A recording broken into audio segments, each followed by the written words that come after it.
Hello ਸਾਰਿਆਂ ਨੂੰ ਜੈ ਮਸੀਹ ਦੀ। ਪਰਮੇਸ਼ਰ ਤੁਹਾਨੂੰ ਸਾਰਿਆਂ ਨੂੰ ਬਹੁਤ-ਬਹੁਤ ਬਰਕਤ ਔਰ ਆਸ਼ੀਸ਼ ਦੇਣ। ਪਰਮੇਸ਼ਰ ਪਿਤਾ ਦਾ ਧੰਨਵਾਦ ਕਰਦੇ ਹਾਂ ਜਿਸ ਨੇ ਇੱਕ ਵਾਰ ਫਿਰ ਸਾਨੂੰ ਮੌਕਾ ਦਿੱਤਾ ਕਿ ਅਸੀਂ ਪਰਮੇਸ਼ਰ ਦੇ ਵਚਨ ਨੂੰ ਲੈ ਕੇ ਤੁਹਾਡੇ ਸਾਹਮਣੇ ਆ ਸਕੀਏ। ਔਰ ਅੱਜ ਦਾ ਜਿਹੜਾ ਸਾਡਾ ਵਿਸ਼ਾ ਆ ਉਹ ਬਹੁਤ ਹੀ ਮਹੱਤਵਪੂਰਨ ਹੈ ਔਰ ਸਾਡਾ ਜਿਹੜਾ ਵਿਸ਼ਾ ਹੈ ਉਹ ਹੈ ਬਪਤਿਸਮਾ।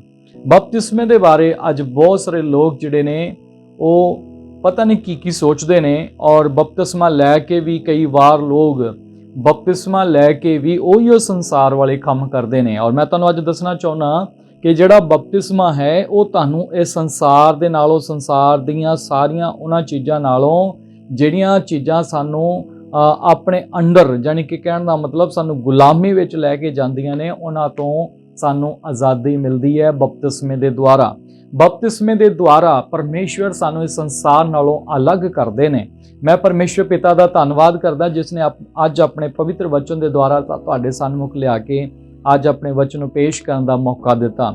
ਸ਼ੁਕਰ ਕਰਦਾ ਪਰਮੇਸ਼ਵਰ ਪਿਤਾ ਦਾ। ਜਦੋਂ ਅਸੀਂ ਪਰਮੇਸ਼ਵਰ ਦੇ ਵਚਨ ਦੇ ਵਿੱਚ ਰੋਮਨਸ ਚੈਪਟਰ 6 ਦੇ ਵਿੱਚ 6ਵੇਂ ਅਧਿਆਏ ਦੇ ਵਿੱਚ ਰੋਮੀਆਂ ਦੇ ਔਰ ਉਹਦੇ 3 ਤੇ 4 ਵਚਨ ਨੂੰ ਪੜ੍ਹਦੇ ਹਾਂ ਤਾਂ ਇਸ ਜਗ੍ਹਾ ਤੇ ਪਰਮੇਸ਼ਵਰ ਦਾ ਵਚਨ ਕਹਿੰਦਾ, ਅਥਵਾ ਤੁਸੀਂ ਇਸ ਗੱਲ ਤੋਂ ਅਣਜਾਣ ਹੋ, ਭਾਈ ਸਾਡੇ ਵਿੱਚੋਂ ਜਿਨ੍ਹਾਂ ਨੇ ਯਿਸੂ ਮਸੀਹ ਦਾ ਬਪਤਿਸਮਾ ਲਿਆ ਉਹਨਾਂ ਨੇ ਉਹਦੀ ਮੌਤ ਦਾ ਬਪਤਿਸਮਾ ਲਿਆ।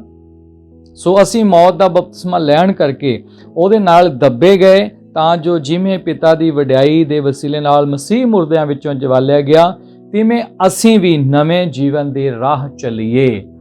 ਹਾਲੇਲੂਇਆ। ਪਰਮ ਪਿਤਾ ਪਰਮੇਸ਼ਵਰ ਦੀ ਮਹਿਮਾ ਹੋਵੇ ਕਿ ਪਰਮੇਸ਼ਵਰ ਪਿਤਾ ਚਾਹੁੰਦੇ ਨੇ ਕਿ ਅਸੀਂ ਨਵੇਂ ਜੀਵਨ ਦੀ ਰਾਹ ਤੇ ਚੱਲੀਏ।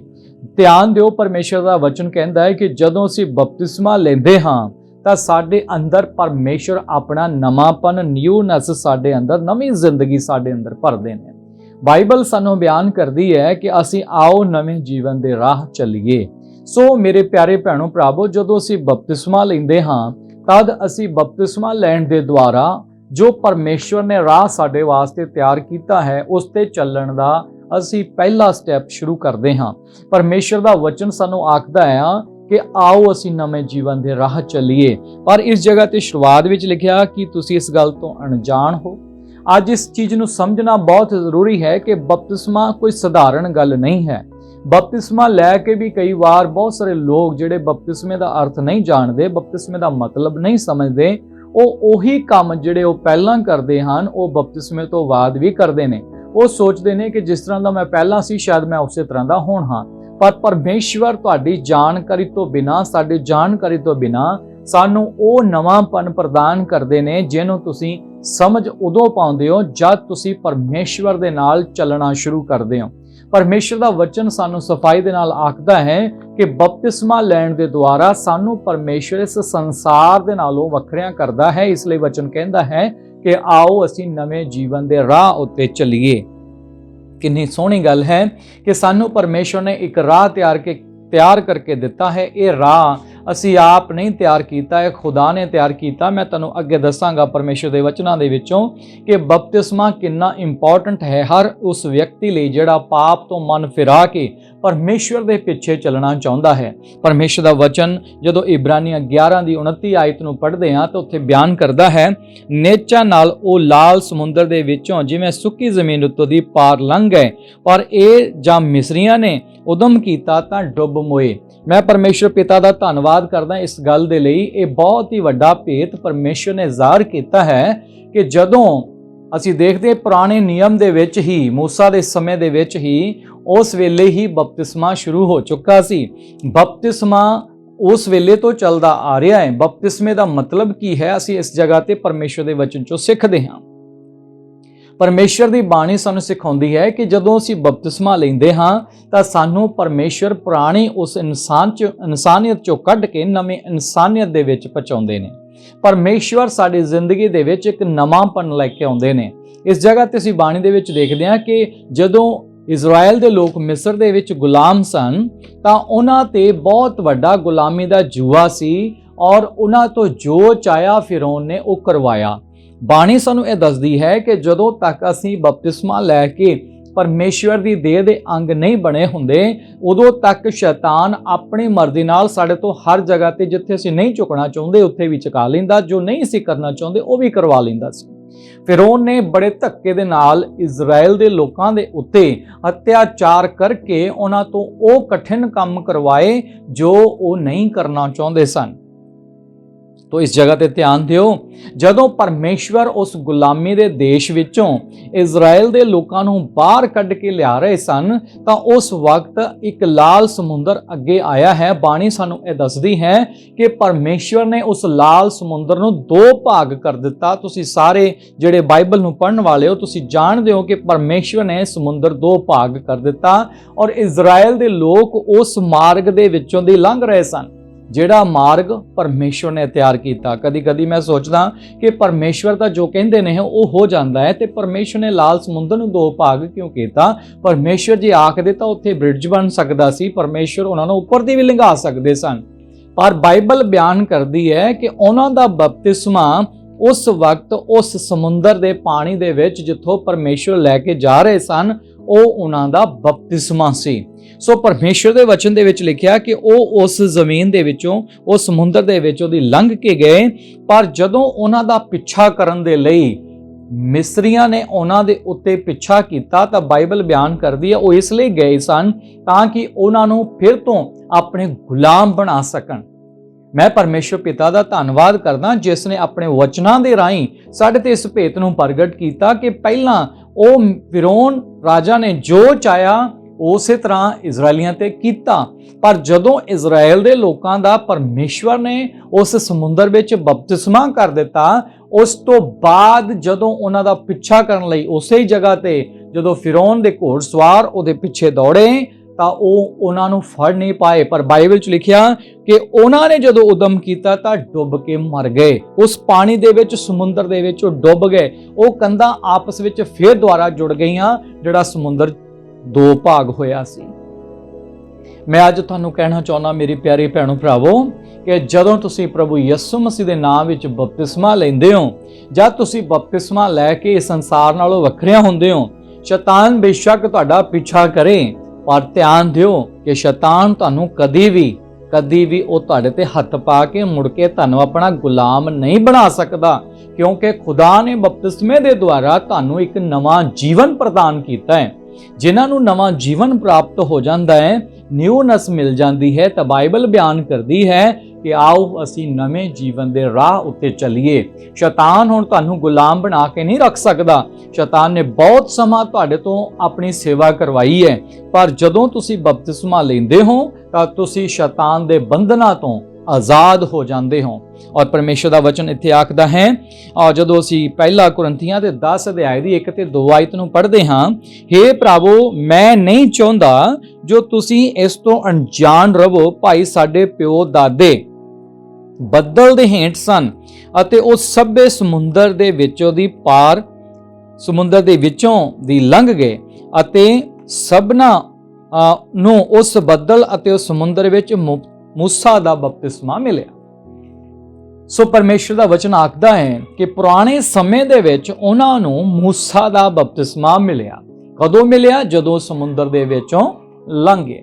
ਬਾਈਬਲ ਬਿਆਨ ਕਰਦੀ ਹੈ ਕਿ ਉਹਨਾਂ ਲਈ ਉਹ ਇੱਕ ਬਪਤਿਸਮਾ ਸੀ। ਪਰ ਮੈਂ ਧੰਨਵਾਦ ਕਰਦਾ ਪਰਮੇਸ਼ਰ ਦਾ ਕਿ ਅਸੀਂ ਪੁਰਾਣੇ ਨਿਯਮ ਦੇ ਮੂਸਾ ਦੇ ਬਪਤਿਸਮੇ ਨਾਲੋਂ ਕਿਤੇ ਉੱਤਮ ਜਗ੍ਹਾ ਤੇ ਅੱਜ ਖੜੇ ਹਾਂ, ਜਿੱਥੇ ਪਰਮੇਸ਼ਵਰ ਤੁਹਾਨੂੰ ਯਿਸੂ ਮਸੀਹ ਦੇ ਨਾਮ ਵਿੱਚ ਬਪਤਿਸਮਾ ਲੈਣ ਲਈ ਪ੍ਰੇਰਿਤ ਕਰਦੇ ਹਨ, ਜਿੱਥੇ ਪਰਮੇਸ਼ਰ ਦਾ ਵਚਨ ਇਹ ਆਖਦਾ ਹੈ ਕਿ ਅਸੀਂ ਨਵੀਂ ਵਾਚਾ ਦੇ ਲੋਕ ਹਾਂ, ਪੁਰਾਣੀ ਵਾਚਾ ਨਾਲੋਂ ਨਵੀਂ ਵਾਚਾ ਬਹੁਤ ਹੀ ਉੱਤਮ ਹੈ, ਜਿੱਥੇ ਪਰਮੇਸ਼ਵਰ ਨੇ ਸਾਡੀ ਤੇ ਤੁਹਾਡੀ ਕੀਮਤ ਚੁਕਾ ਕੇ, ਸਾਡਾ ਤੇ ਤੁਹਾਡਾ ਮੁੱਲ ਭਰ ਕੇ ਪਰਮੇਸ਼ਵਰ ਨੇ ਸਾਨੂੰ ਆਪਣੀ ਸੰਤਾਨ ਬਣਾ ਲਿਆ ਹੈ। ਸੋ ਪਰਮੇਸ਼ਰ ਪਿਤਾ ਦੀ ਵਡਿਆਈ ਹੋਵੇ ਜੋ ਪਰਮੇਸ਼ਰ ਬਪਤਿਸਮੇ ਦੇ ਦੁਆਰਾ ਔਰ ਨੇਚਾ ਦੇ ਦੁਆਰਾ ਅੱਜ ਸਾਨੂੰ ਆਪਣੀ ਸੰਤਾਨ ਬਣਾਉਂਦੇ ਹਨ। ਮੈਂ ਧੰਨਵਾਦ ਕਰਦਾ ਪਰਮੇਸ਼ਰ ਪਿਤਾ ਦਾ। ਅਗਰ ਤੁਸੀਂ ਬਪਤਿਸਮਾ ਨਹੀਂ ਲਿਆ ਹੈ ਤਾਂ ਤੁਸੀਂ ਬਪਤਿਸਮਾ ਲੈ ਲਵੋ। ਧੰਨਵਾਦ ਹੈ ਪਿਤਾ ਦਾ ਜਿਸ ਨੇ ਸਾਨੂੰ ਇਹ ਓਪਰਚੁਨਿਟੀ, ਇਹ ਮੌਕਾ ਦਿੱਤਾ ਹੈ ਕਿ ਅਸੀਂ ਪਰਮੇਸ਼ਵਰ ਦੇ ਨਾਲ ਜੁੜ ਸਕੀਏ, ਪਰਮੇਸ਼ਵਰ ਦੀ ਮਹਿਮਾ ਕਰ ਸਕੀਏ, ਪਰਮੇਸ਼ਵਰ ਨੂੰ ਜਾਣ ਸਕੀਏ, ਉਹਦੀ ਮਰਜ਼ੀ ਤੇ ਚੱਲ ਸਕੀਏ ਤੇ ਉਸ ਰਾਹ ਤੇ ਜਿਹੜਾ ਪਰਮੇਸ਼ਵਰ ਨੇ ਮੇਰੇ ਲਈ ਤੇ ਤੁਹਾਡੇ ਲਈ ਤਿਆਰ ਕੀਤਾ ਹੈ, ਨਵੇਂ ਜੀਵਨ ਦੇ ਰਾਹ ਉੱਤੇ ਚੱਲ ਸਕੀਏ, ਤਾਂ ਕਿ ਅਸੀਂ ਪਰਮੇਸ਼ਵਰ ਦੀ ਨਜ਼ਦੀਕੀ ਦੇ ਵਿੱਚ, ਉਹਦੀ ਨਿਕਟਤਾ ਦੇ ਵਿੱਚ ਚੱਲ ਸਕੀਏ। ਔਰ ਮੈਂ ਪਰਮੇਸ਼ਰ ਪਿਤਾ ਦਾ ਧੰਨਵਾਦ ਕਰਦਾ। ਪਤਰਸ ਦੀ ਕਿਤਾਬ ਦੀ ਪਹਿਲੀ ਕਿਤਾਬ ਦੇ ਵਿੱਚ ਉਹਦੇ 3 ਅਧਿਆਏ ਦੇ ਵਿੱਚ ਜਦੋਂ ਅਸੀਂ ਉਹਦਾ 20 ਤੇ 21 ਵਚਨ ਪੜ੍ਹਦੇ ਹਾਂ ਤਾਂ ਇੱਥੇ ਵੀ ਲਿਖਿਆ ਹੈ, ਬਹੁਤ ਗੌਰ ਨਾਲ ਸੁਣੀਏ। ਜਿਵੇਂ ਅਸੀਂ ਮੂਸਾ ਦੇ ਬਾਰੇ ਪੜ੍ਹਿਆ ਹੈ, ਪੁਰਾਣੇ ਨਿਯਮ 'ਚ ਨੂਹ ਦੇ ਸਮੇਂ ਦੇ ਬਾਰੇ ਵੀ ਬਾਈਬਲ 'ਚ ਬਿਆਨ ਕੀਤਾ ਗਿਆ ਹੈ, ਜਿਹੜੇ ਪਿਛਲੇ ਸਮੇਂ ਅਣਆਗਿਆਕਾਰ ਸਨ। ਬੜੇ ਗੌਰ ਨਾਲ ਸੁਣੀਏਗਾ, ਜਿਹੜੇ ਪਿਛਲੇ ਸਮੇਂ 'ਚ ਅਣਆਗਿਆਕਾਰ ਸਨ, ਜਿਸ ਵੇਲੇ ਪਰਮੇਸ਼ਰ ਨੂਹ ਦੇ ਦਿਨੀ ਧੀਰਜ ਨਾਲ ਉਡੀਕ ਕਰਦਾ ਸੀ। ਮੈਂ ਪਰਮੇਸ਼ਰ ਪਿਤਾ ਦੀ ਵਡਿਆਈ ਕਰਦਾ ਕਿ ਪਰਮੇਸ਼ਰ ਹਮੇਸ਼ਾ ਉਡੀਕ ਕਰਦੇ ਨੇ ਕਿ ਕਿਸੇ ਦਾ ਨਾਸ਼ ਨਾ ਹੋਵੇ, ਪਰ ਜਦੋਂ ਪਰਮੇਸ਼ਵਰ ਉਡੀਕ ਕਰਦੇ ਨੇ ਉਸ ਵਕਤ ਅਸੀਂ ਦੇਖਦੇ ਹਾਂ ਕਿ ਬਹੁਤ ਸਾਰੇ ਲੋਕ ਪਰਮੇਸ਼ਵਰ ਦੇ ਧੀਰਜ ਤੇ ਸਬਰ ਤੇ ਉਹਦੀ ਉਡੀਕ ਨੂੰ, ਪਰਮੇਸ਼ਵਰ ਦੇ ਉਸ ਫੈਸਲੇ ਨੂੰ, ਪਰਮੇਸ਼ਵਰ ਦੀ ਉਸ ਉਡੀਕ ਨੂੰ ਉਹ ਕੀ ਕਰ ਦਿੰਦੇ ਨੇ, ਉਸ ਕਿਰਪਾ ਨੂੰ ਗਵਾ ਦਿੰਦੇ ਨੇ।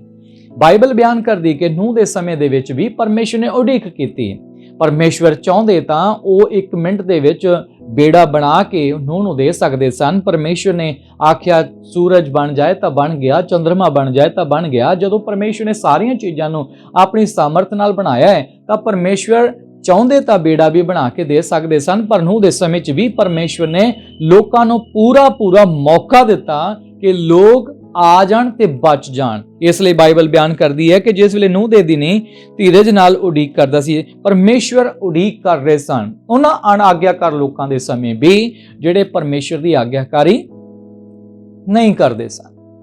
ਔਰ ਅੱਜ ਵੀ ਪਰਮੇਸ਼ਵਰ ਉਡੀਕ ਕਰਦੇ ਨੇ। ਮੇਰੇ ਪਿਆਰੇ ਭੈਣੋ ਭਰਾਵੋ, ਬੇਸ਼ੱਕ ਅੱਜ ਕੋਈ ਵਿਅਕਤੀ ਕੁਝ ਵੀ ਕਹੇ ਪਰਮੇਸ਼ਵਰ ਦੇ ਬਾਰੇ, ਬੇਸ਼ੱਕ ਉਹਦੇ ਖਿਆਲ ਕਿੰਨੇ ਵੀ ਬੁਰੇ ਕਿਉਂ ਨਾ ਹੋਣ ਪਰਮੇਸ਼ਵਰ ਦੇ ਲੋਕਾਂ ਦੇ ਬਾਰੇ, ਬਾਈਬਲ ਦੇ ਬਾਰੇ, ਪ੍ਰਭੂ ਦੇ ਸੇਵਕਾਂ ਦੇ ਬਾਰੇ, ਪਰ ਫਿਰ ਵੀ ਪਰਮੇਸ਼ਵਰ ਉਡੀਕ ਕਰਦੇ ਨੇ ਹਰ ਇੱਕ ਉਸ ਮਨੁੱਖ ਦੇ ਲਈ ਜਿਹੜਾ ਅਣਆਗਿਆਕਾਰ ਹੈ ਕਿ ਉਹ ਆਗਿਆਕਾਰ ਬਣ ਜਾਵੇ, ਉਹ ਪਰਮੇਸ਼ਵਰ ਦੇ ਪਿੱਛੇ ਚੱਲ ਪਵੇ। ਪਰ ਪਰਮੇਸ਼ਵਰ ਦਾ ਵਚਨ ਅੱਗੇ ਕੀ ਆਖਦਾ ਹੈ, ਬੜੇ ਧਿਆਨ ਨਾਲ ਸੁਣੋ। ਜਦ ਕਿਸ਼ਤੀ ਤਿਆਰ ਹੁੰਦੀ ਪਈ ਸੀ ਤਾਂ ਪਰਮੇਸ਼ਵਰ ਲੋਕਾਂ ਦੀ ਕੀ ਕਰ ਰਹੇ ਸਨ, ਉਡੀਕ ਕਰ ਰਹੇ ਸਨ। ਜਿਹਦੇ ਉੱਤੇ ਥੋੜੇ ਅਰਥਾਤ 8 ਜਣੇ ਪਾਣੀ ਦੇ ਵਿੱਚ ਬਚ ਗਏ।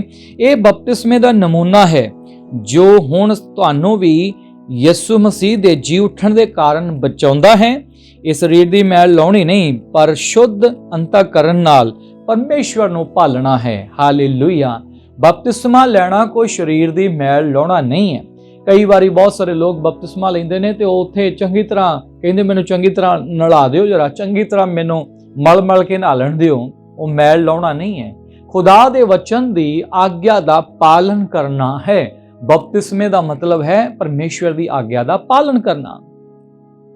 ਅਣਆਗਿਆਕਾਰ ਦੇ ਸਮੇਂ ਵੀ, ਜਦੋਂ ਨੂਹ ਦੇ ਸਮੇਂ 'ਚ ਵੀ ਲੋਕ ਅਣਆਗਿਆਕਾਰ ਸਨ, ਅੱਜ ਵੀ ਲੋਕ ਅਣਆਗਿਆਕਾਰ ਹੈਗੇ ਨੇ, ਪਰ ਪਰਮੇਸ਼ਵਰ ਅੱਜ ਵੀ ਲੋਕਾਂ ਦੀ ਉਡੀਕ ਵਿੱਚ ਹੈ ਕਿ ਜਿਹੜਾ ਬਚਣਾ ਚਾਹੁੰਦਾ ਹੈ। ਇੱਥੇ ਲਿਖਿਆ ਹੈ ਕਿ ਬਹੁਤ ਸੋਹਣੀ ਗੱਲ ਲਿਖੀ, ਪਰਮੇਸ਼ਵਰ ਦਾ ਵਚਨ ਕਹਿੰਦਾ ਹੈ ਕਿ ਬਪਤਿਸਮੇ ਦਾ ਨਮੂਨਾ ਹੈ ਜੋ ਹੁਣ ਤੁਹਾਨੂੰ ਵੀ ਯਿਸੂ ਮਸੀਹ ਦੇ ਜੀ ਉੱਠਣ ਕਾਰਨ ਬਚਾਉਂਦਾ ਹੈ। ਬਪਤਿਸਮਾ ਤੁਹਾਨੂੰ ਬਚਾਉਂਦਾ ਹੈ। ਬਪਤਿਸਮਾ ਤੁਹਾਨੂੰ ਸੰਸਾਰ ਨਾਲੋਂ ਵੱਖਰਿਆਂ ਕਰਦਾ ਹੈ। ਬਪਤਿਸਮਾ ਤੁਹਾਨੂੰ ਪਰਮੇਸ਼ਵਰ ਨਾਲ ਮਿਲਾਉਂਦਾ ਹੈ। ਬਪਤਿਸਮਾ ਲੈਣ ਦੇ ਨਾਲ ਤੁਸੀਂ ਪਰਮੇਸ਼ਵਰ ਦੇ ਰਾਜ ਦੇ ਅਧਿਕਾਰੀ ਬਣਦੇ ਹੋ। ਬਪਤਿਸਮਾ ਲੈਣ ਨਾਲ ਤੁਸੀਂ ਉद्धार ਪਾਉਣ ਦੇ ਨਿਕਟ ਆ ਜਾਂਦੇ ਹੋ। ਉद्धार ਉਸ ਦੀ ਆਗਿਆ ਦਾ ਪਾਲਨ ਕਰਨ ਦੇ ਨਾਲ ਹੀ ਮਿਲਦਾ ਹੈ। ਬਪਤਿਸਮਾ ਲੈਣ ਦੇ ਨਾਲ ਪਵਿੱਤਰ ਆਤਮਾ ਦਾ ਦਾਨ ਮੁਫਤ ਵਿੱਚ ਮਿਲਦਾ ਹੈ।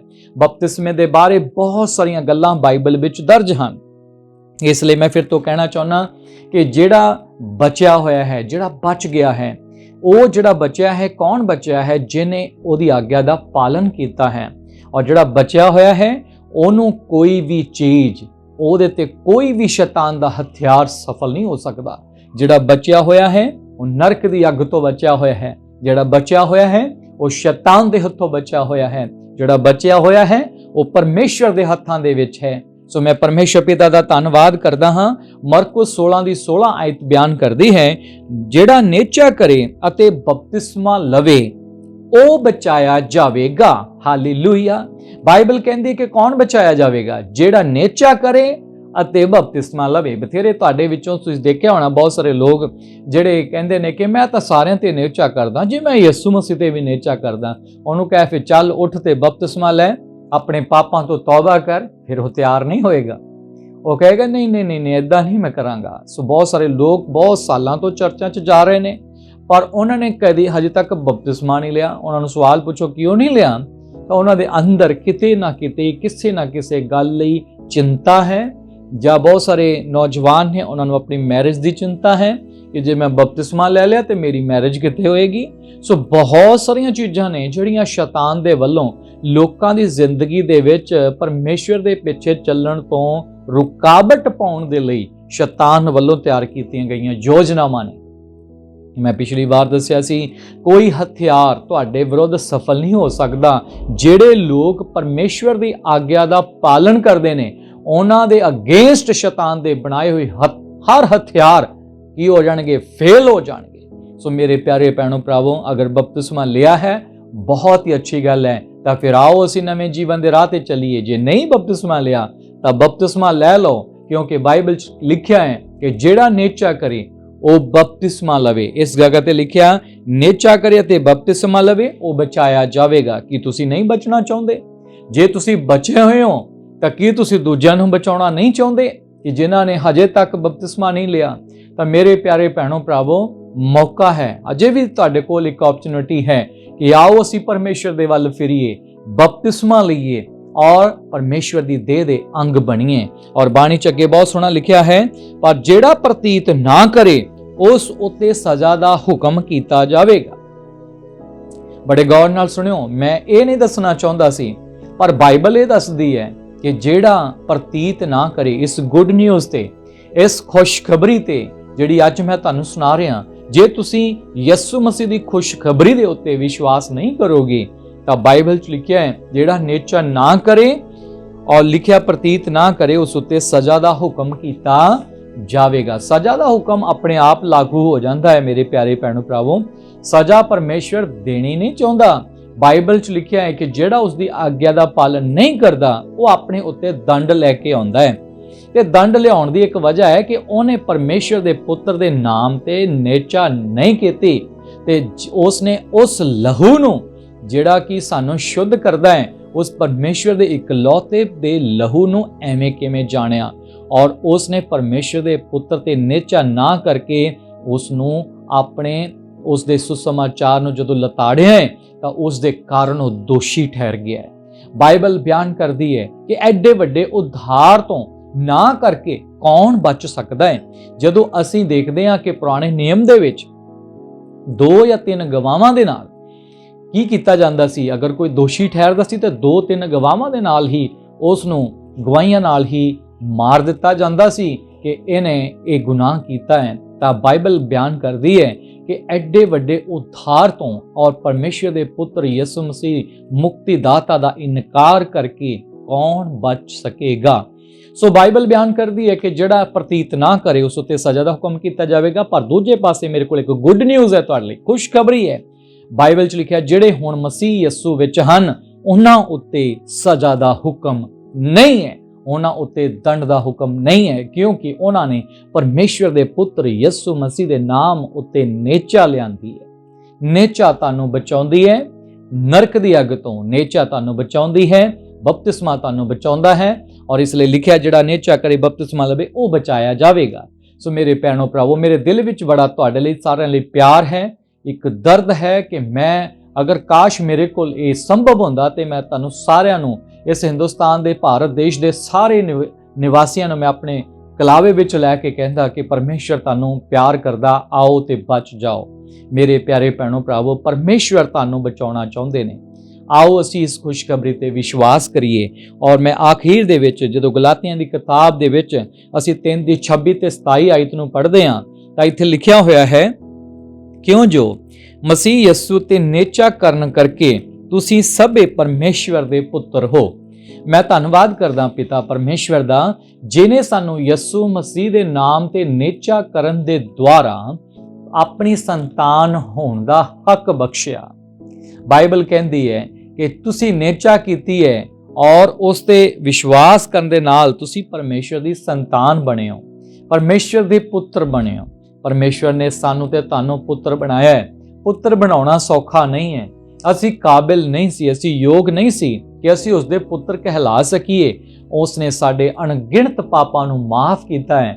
ਉਹਨੇ ਸਾਨੂੰ ਆਪਣੇ ਗਲੇ ਲਗਾਇਆ ਹੈ। ਉਹਨੇ ਸਾਨੂੰ ਆਪਣੇ ਪੁੱਤਰ ਬਣਾਉਣ ਦੇ ਲਈ ਕੀਮਤ ਚੁਕਾਈ ਹੈ।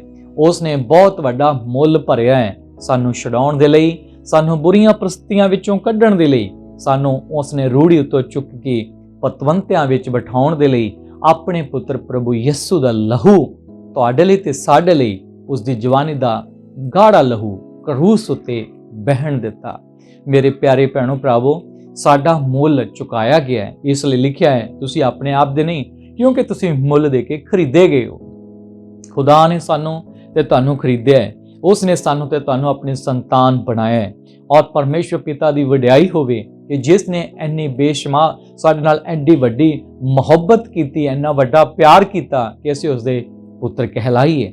ਉਸਦੇ ਪਿਆਰ ਲਈ ਉਸਦੇ ਸ਼ੁਕਰਗੁਜ਼ਾਰ ਹੋਈਏ। ਔਰ ਪਰਮੇਸ਼ਰ ਦੇ ਵਚਨ 'ਚ ਬਹੁਤ ਸੋਹਣਾ ਅੱਗੇ 27 ਆਇਤ ਦੱਸਦੀ ਹੈ, ਕਿਉਂ ਜੋ ਤੁਸਾਂ ਜਿਨ੍ਹਾਂ ਨੇ ਮਸੀਹ ਵਿੱਚ ਬਪਤਿਸਮਾ ਲਿਆ, ਮਸੀਹ ਨੂੰ ਪਹਿਨ ਲਿਆ। ਹਾਲੇਲੂਇਆ।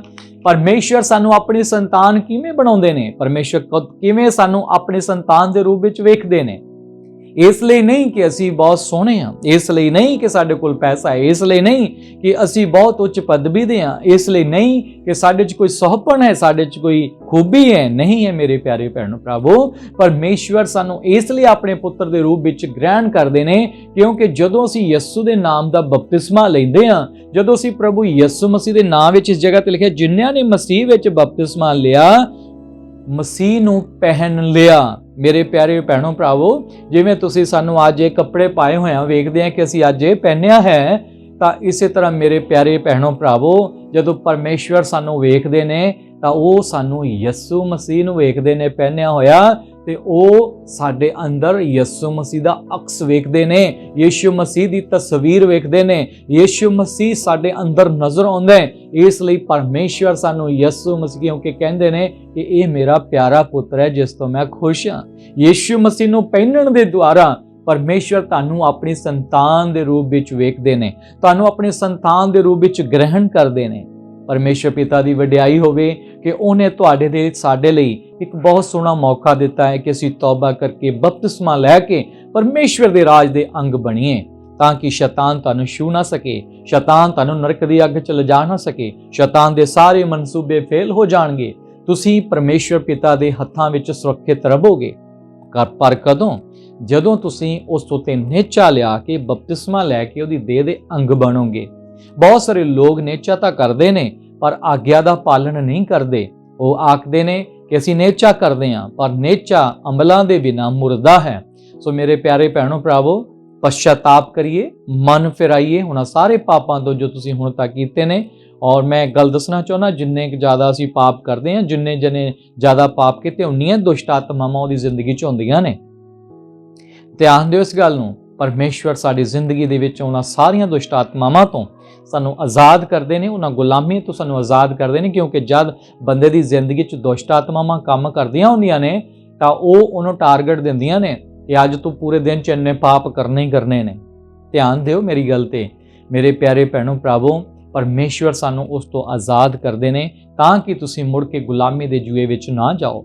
ਸ਼ੈਤਾਨ ਤੁਹਾਡੇ ਤੋਂ ਕਦੀ ਵੀ ਉਹ ਨਾ ਕਰਵਾ ਸਕੇ ਜੋ ਤੁਹਾਡੇ ਤੋਂ ਕਰਵਾਉਣਾ ਚਾਹੁੰਦਾ ਹੈ। ਉਹਦੇ ਸਾਰੇ ਹਥਿਆਰ ਜਿਹੜੇ ਉਹਨੇ ਤੁਹਾਡੇ ਵਿਰੁੱਧ ਬਣਾਏ ਨੇ ਉਹ ਨਿਕੰਮੇ ਠਹਿਰ ਜਾਣਗੇ ਜਦੋਂ ਤੁਸੀਂ ਪਰਮੇਸ਼ਰ ਦੇ ਪੁੱਤਰ ਯਿਸੂ ਦੇ ਨਾਮ ਵਿੱਚ ਬਪਤਿਸਮਾ ਲੈ ਕੇ ਮਸੀਹ ਨੂੰ ਪਹਿਨ ਲਵੋਗੇ।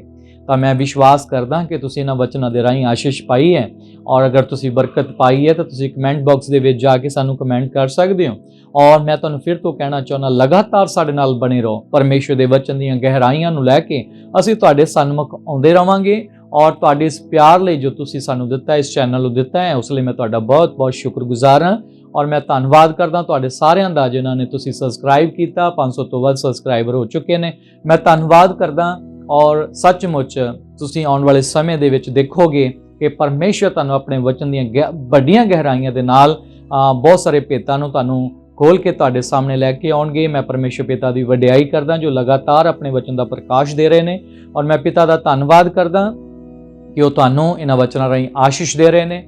ਔਰ ਤੁਸੀਂ ਲਗਾਤਾਰ ਸਾਡੇ ਨਾਲ ਬਣੇ ਰਹੋ। ਜਦੋਂ ਕਦੀ ਤੁਸੀਂ ਸਾਡੇ ਇਲਾਕੇ ਚਾਹੋ ਸਾਡੇ ਨਾਲ ਮਿਲ ਕੇ ਪਰਮੇਸ਼ਰ ਦੀ ਆਰਾਧਨਾ ਕਰੋ। ਔਰ ਤੁਸੀਂ ਵੇਖੋਗੇ ਕਿ ਪਰਮੇਸ਼ਰ ਤੁਹਾਨੂੰ ਆਉਣ ਵਾਲੇ ਸਮੇਂ 'ਚ ਬਹੁਤ ਹੀ ਉਚਾਈਆਂ ਤੇ ਔਰ ਬਹੁਤ ਹੀ ਕਮਾਲ ਦੀ ਜਗ੍ਹਾ ਤੇ ਪਹੁੰਚਾਉਣਗੇ। ਪਰਮੇਸ਼ਰ ਤੁਹਾਨੂੰ ਸਾਰਿਆਂ ਨੂੰ ਬਰਕਤ ਦੇਵੇ। ਜੈ ਮਸੀਹ ਦੀ। God bless you. ਸ਼ਾਲੋਮ।